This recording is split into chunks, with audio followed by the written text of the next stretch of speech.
നാടൻ റെസിപ്പിയിലേക്ക് ഏവർക്കും സ്വാഗതം. ഇന്ന് നമ്മുടെ റെസിപ്പി എന്ന് പറയുന്നത് ഒരു എരിശ്ശേരിയാണ്.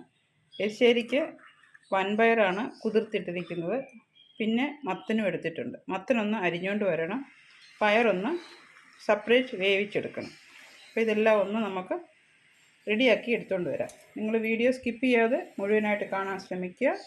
അപ്പോൾ നമുക്കിതെല്ലാം ഒന്ന് അരിഞ്ഞുകൊണ്ട് വരാം. ആദ്യം നമുക്ക് പയറാണ് വേവിച്ചെടുക്കേണ്ടത്. പയർ കഴുകി അരിച്ച് എടുത്തിരിക്കുന്നതാണിത്. എന്നിട്ട് നമുക്കിത് വേവിക്കാൻ വേണ്ടിയിട്ട് വെച്ചിരിക്കുകയാണ് കുക്കറിനകത്ത്. പയർ അരിച്ചെടുക്കണം. പയറിനകത്ത് ചെളിയും അതുപോലെ മണ്ണും ഉണ്ടാവും. നല്ലതുപോലെ അരിച്ച് വൃത്തിയാക്കി എടുക്കണം. അപ്പോൾ ഇനിയിപ്പം വേവിക്കാൻ വേണ്ടിയിട്ട് കുറച്ച് ഉപ്പ് കൂടി ഇട്ട് കൊടുക്കാം. എന്നിട്ട് ഈ കുക്കറിൻ്റെ അടപ്പൊന്ന് അടച്ചു കൊടുക്കാം. ആദ്യം പയർ വേവിച്ച് മാറ്റി വെച്ചതിന് ശേഷം വേണം മത്തൻ വേവിക്കാം. പിന്നെ ഗ്യാസ് കത്തിച്ചു കൊടുക്കുക. അപ്പോൾ കുറച്ച് സമയം നമുക്ക് പയർ വേവാനുള്ള സമയം ആണിത്. പയർ വേവുന്ന സമയം കൊണ്ട് നമുക്ക് മത്തനൊന്ന് കട്ട് ചെയ്തെടുക്കാം.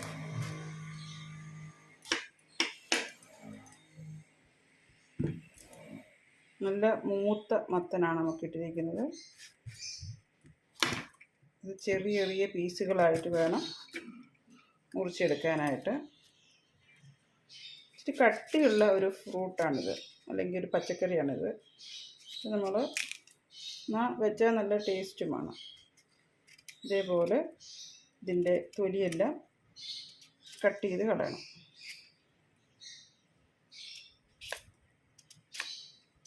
ഭയങ്കര കട്ടിയാണിത് കട്ട് ചെയ്യാനായിട്ട്.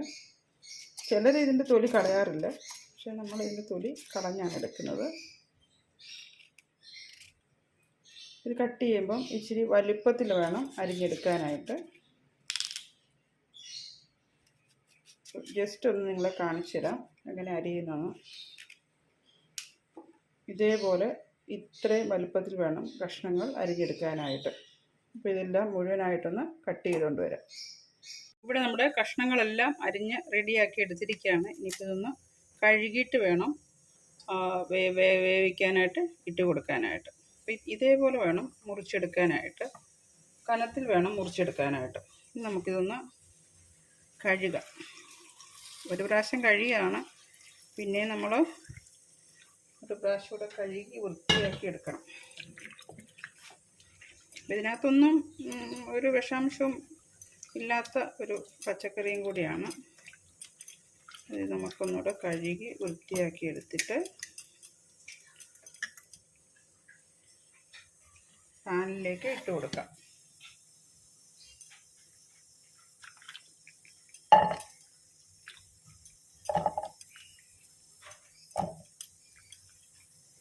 ഇത് ആദ്യം തൊലി ചെത്തുന്നതിന് മുമ്പായിട്ടൊന്ന് കഴുകിയതാണ്. പിന്നെ ഒന്നുകൂടെ ഒന്ന് കഴുകുന്നേ ഉള്ളൂ. മുഴുവനായിട്ട് ഇട്ട് കൊടുത്തു. പിന്നെ ഇതിന് വേകാൻ ആവശ്യമായ വെള്ളം ഒഴിച്ചു കൊടുക്കാം. ഒരുപാട് വെള്ളം വേണ്ട, ലേശം ഉപ്പിട്ട് കൊടുക്കാം. പയറിൽ നമ്മൾ ഉപ്പിട്ടിട്ടുണ്ട്, പയറിന് വേണ്ടിയിട്ട് മാത്രം.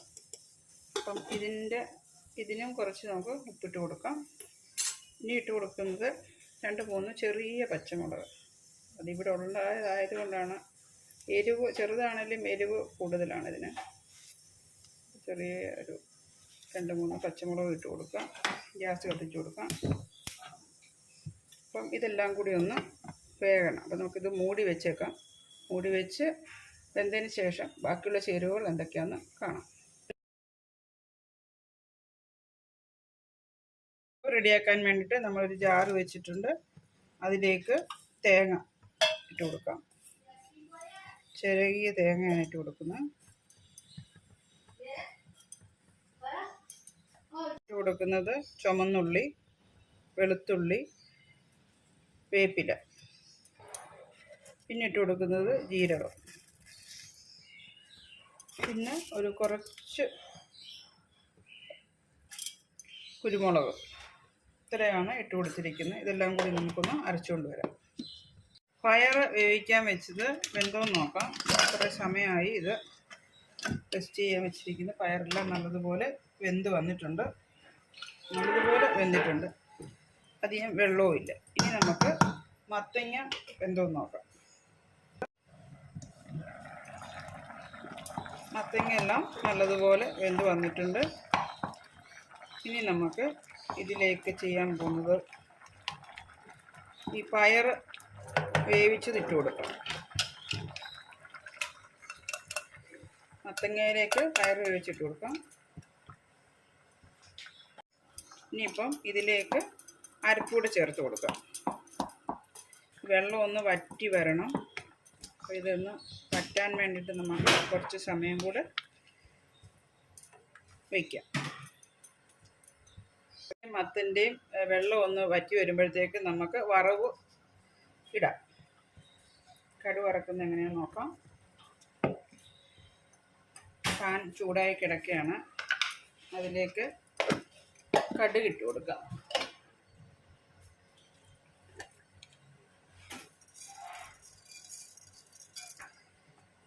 കടുക്, വറ്റൽമുളക്,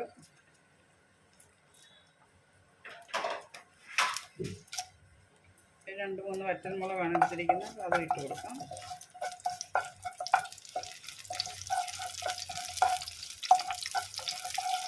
കടുകും വറ്റൽമുളകും ഒക്കെ ഒന്ന് പൊട്ടി മൂത്തുമൊക്കെ വരണം. പൊട്ടി വന്നിട്ടുണ്ട്. ഇനി ലേശം വേപ്പിലിട്ട് കൊടുക്കാം.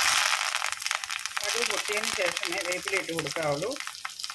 എന്താണെന്ന് വെച്ച് കഴിഞ്ഞാൽ നമ്മൾ വേപ്പിലയുടെ തനിമ നഷ്ടപ്പെടാതെ അല്ലെങ്കിൽ കളർ നഷ്ടപ്പെടാതെ നമുക്കത് കിട്ടും. അതിൻ്റെ കൂടെ കുറച്ച് ജീരകവും കൂടി നമുക്കൊന്ന് ഇട്ട് കൊടുക്കാം. പിന്നെ ലേശം തേങ്ങ, ഒരു പിടി തേങ്ങയും കൂടെ ഒന്ന് മൂപ്പിച്ചെടുക്കാം. ബ്രൗൺ കളർ ആകുന്നിടം വരെ ഒന്ന് ഇളക്കി കൊടുക്കാം.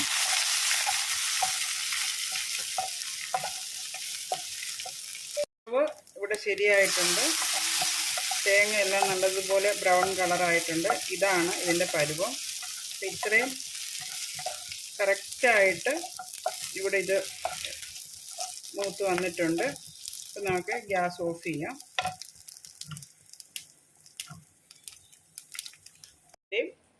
വെള്ളമെല്ലാം വറ്റി വന്നിട്ടുണ്ട്. നമുക്കൊന്ന് ഇളക്കി കൊടുക്കാം. അപ്പോൾ ഇത് കറക്റ്റ് പരുവമാണ്. മത്തനാണെങ്കിൽ അധികം വെന്ത് പോയിട്ടുമില്ല. എന്നാൽ നമുക്ക് കടിക്കാനൊക്കെ കിട്ടും. കഷ്ണങ്ങളായിട്ട് തന്നെ കിടപ്പുണ്ട്. പിന്നെ ഉപ്പൊന്ന് നോക്കി ഉപ്പ് ലേശം ഇട്ട് കൊടുക്കേണ്ടതായിട്ടുണ്ട്. ഇനി വറവ് ഇട്ട് കൊടുക്കാം. വറവ് ലാസ്റ്റാണ് ഇട്ട് കൊടുക്കുന്നത്. വറവ് ഇട്ട് കൊടുക്കാം.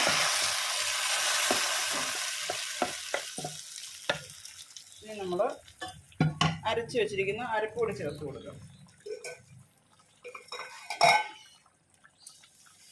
ഒരുപാട് വെള്ളത്തിലല്ല അരച്ചിരിക്കുന്നത്. തേങ്ങയുടെ വെള്ളത്തിൽ മാത്രമാണ് അരച്ചിരിക്കുന്നത്. അല്ലെങ്കിൽ വെള്ളം ഒരുപാട് കറി കൂടും. ഇത് കൊഴുത്തിരിക്കുന്നൊരു കറി ആയതുകൊണ്ട് വെള്ളം ഒരുപാട് ഇല്ല. ഇതെല്ലാം കൂടി നമുക്കൊന്ന് ഇളക്കി കൊടുക്കാം. ഇപ്പം കറക്റ്റ് പരുവത്തിന് നമുക്ക് കിട്ടിയിട്ടുണ്ട്. അരയ്ക്കുമ്പോഴും എല്ലാം വെള്ളം കൂടിക്കഴിഞ്ഞ് കഴിഞ്ഞാൽ കറി ഒരുപാട് വെള്ളത്തിലായിരിക്കും. അപ്പം കറക്റ്റ് പരുവത്തിനാണ് നമുക്ക് കിട്ടിയിരിക്കുന്നത്.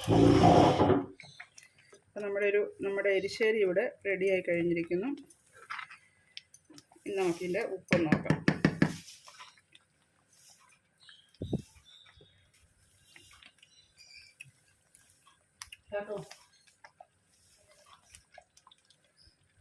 ഉപ്പെല്ലാം ഇവിടെ കറക്റ്റ് പാകത്തിനാണ് വന്നിരിക്കുന്നത്. അപ്പോൾ ഇത്രയേ ഉള്ളൂ ഇതിൻ്റെ റെസിപ്പി. അടിപൊളി ടേസ്റ്റാണ്. അപ്പോൾ ഈ റെസിപ്പി എല്ലാവരും വെച്ച് നോക്കുക, ലൈക്ക് ചെയ്യുക, ഷെയർ ചെയ്യുക.